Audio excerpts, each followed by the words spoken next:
And good morning, everyone, and welcome back. Happy Monday morning to you.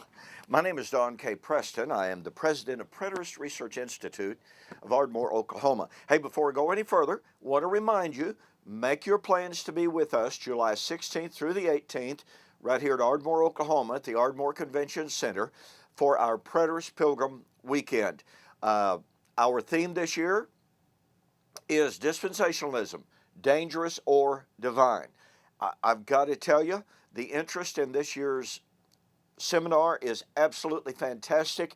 We've been getting registrations in. We want you to be a part of this great event. It's just really, really going to be good. So make your plans now to be with us. Go to my websites, look at the announcement, find out how to register. If you can't figure it out, contact me personally. But you do want to be here July the 16th through the 18th for the Preterist Pilgrim Weekend. Okay, we're currently studying 1 Thessalonians chapter 4, 13 through 18, and we're focusing currently on Paul's statement that Christ would come with the shout of the archangel and with the sound of a trumpet. Now, one thing that we have to keep in mind is how Paul, what he's saying is parallel with other passages, patently parallel with other passages. For instance, I want you to notice that First Thessalonians chapter 4 is talking obviously about, number one, the coming of the Lord, the parousia.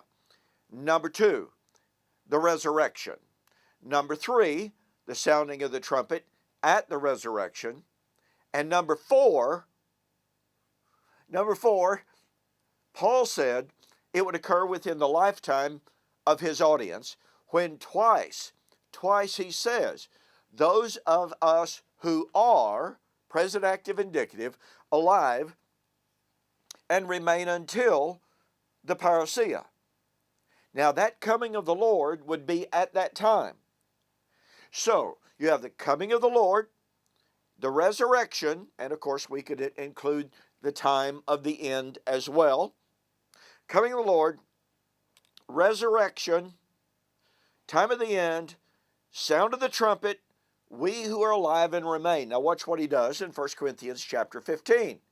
In 1 Corinthians 15, 51 and 52, as he talks about the resurrection at the coming of the Lord, at the time of the end, notice that he says it would be at the last trump, and he says, brethren, we will not all sleep.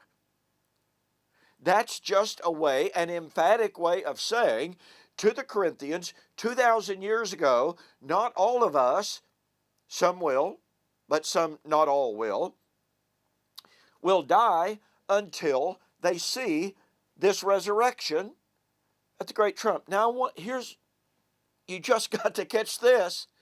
Got to catch the power of this, yes. In Matthew 16, 27 and 28, Jesus said, the Son of Man will come in the glory of the Father with his angels and shall reward every man according to his works. Well, is that the time of the resurrection or not? The time of the coming of the Lord for the judgment. Okay, now watch. And verily I say unto you, there are some standing here that will not taste of death until they see the Son of Man coming in his kingdom. Now, the resurrection is at the coming of the Lord in his kingdom. 2 Timothy chapter 4, verse 1. The coming of the Lord at the time of the judgment is the time of the resurrection. Matthew 25, 31 and following. And Jesus said, speaking to people living 2,000 years ago, there are some standing here, not some standing down there, some standing here that shall not taste of death. They will not die until they see the Son of Man coming in his kingdom, i.e., at the time of the resurrection. So, Jesus said, the coming of the Lord at the time of the judgment, at the kingdom, which is the time of the resurrection, would be in the lifetime of that first century generation. Paul said, the coming of the Lord at the time of the kingdom for the resurrection at the sounding of the trumpet, we will not all sleep. Paul said, 1 Thessalonians chapter 4, coming of the Lord, time of the resurrection, sounding of the trumpet, those of us who are alive back then, 2,000 years ago, perfectly parallel with Matthew 16, 27 and 28. Folks, how do we deny this language? How do we ignore this language? Dare we pervert that language? We thus have three passages talking about the same event at the same time, and all three of these passages unequivocally posit that event in the first century generation. The sounding of the trumpet for the resurrection was to be in the first century. Hey, look, I've got a whole lot more on this in my book, We Shall Meet Him in the Air, the Wedding of the King of Kings. Look, the language is clear. We just need to have the courage to accept it.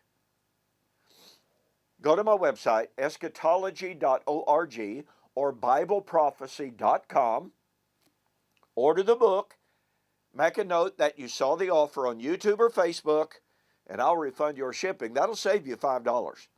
So thanks again for joining me for this morning's Morning Musings. We've got more on the coming of the Lord at the time of the resurrection and the sounding of the trumpet.